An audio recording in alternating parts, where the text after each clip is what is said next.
West Indies పైన విక్టరీతో మన team India సెమీస్కు చేరుకొని ఇంగ్లాండ్తో సెమీఫైనల్ వ్యాంకడోలో ఆడనుంది. టీ20 వరల్డ్ కప్ లో ఇంగ్లాండ్తో మన ఇండియా సెమీస్ ఆడడం ఇది వరుసగా మూడోసారి. 2022లో ఇంగ్లాండ్ పై సెమీస్ లో మన టీమిండియా చాలా ఘోరంగా ఓడిపోయింది. అండ్ ఆ డిఫీట్ నుంచి చాలా నేర్చుకొని మళ్ళీ అదే ఇంగ్లాండ్ ని 2024 సెమీస్ లో ఓడించి ఫైనల్స్ కెళ్లి ట్రోఫీని సాధించింది మన టీమిండియా. అండ్ ఇప్పుడు 2026 లో కూడా అదే ఇంగ్లాండ్ పైన సెమీస్ ఆడబోతున్నాం. అండ్ వ్యాంకడోలో ఆడుతున్నాం కాబట్టి మోస్ట్లీ బ్యాటింగ్ ఫ్రెండ్లీ వికెట్స్ పైన ఆడే ఛాన్సెస్ కనిపిస్తుంది. అండ్ ఇక ముందుగా ఇంగ్లాండ్ విషయానికి వచ్చేస్తే వాళ్ళు ఈ టోర్నమెంట్ లో మోస్ట్లీ అన్ని మ్యాచెస్ కూడా అంత కన్విన్సింగ్ గా గెలవలేదు. అలా అని వాళ్ళని తక్కువ చేయలేం. ఆ టీమ్ లో చాలా మంది మ్యాచ్ విన్నర్సే ఉన్నారు. ఈ వరల్డ్ కప్ లో వాళ్ళ ఓపెనర్ జార్జ్ బట్లర్ నుంచి ఒక పెద్ద నాక్ కూడా చూడలేదు. And Phil Salt and Jacob Bethell కూడా లో అండ్ కాన్ఫిడెన్స్ లో కనిపిస్తున్నారు. అండ్ శ్రీలంక స్లో వికెట్స్ పై పాకిస్తాన్ మీద సెంచరీ చేసిన వాళ్ళ కెప్టెన్ హ్యారీ బ్రోక్ ఇప్పుడు మంచి టచ్ లో కనిపిస్తున్నాడు. ఇంగ్లాండ్ ఈ టోర్నమెంట్ లో ఇప్పటి వరకు 7 మ్యాచెస్ ఆడితే అందులో 4 man of the matches Will Jacks వచ్చాయంటే అర్థం చేసుకోండి. తను వాళ్ళ టీం కోసం రన్స్ అండ్ వికెట్స్ ని క్రూషియల్ టైంలో అందిస్తున్నాడు. బ్యాట్ తో శామ్ కరన్ ఇంపాక్ట్ చూపించకపోయినా బాల్ తో మంచి పర్ఫార్మెన్స్ ని ఇస్తున్నాడు.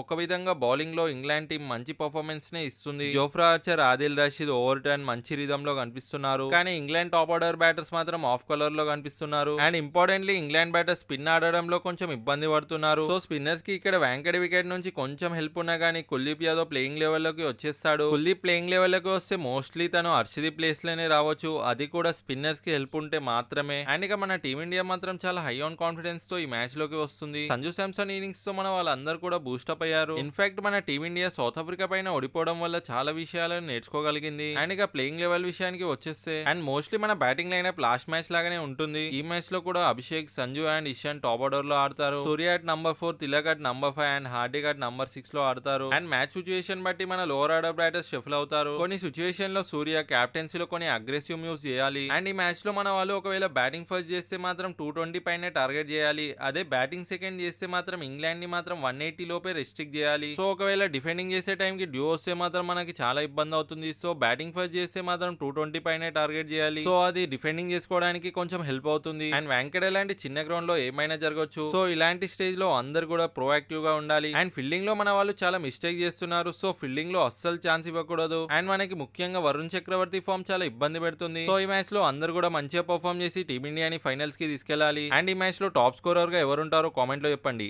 And thank you for watching.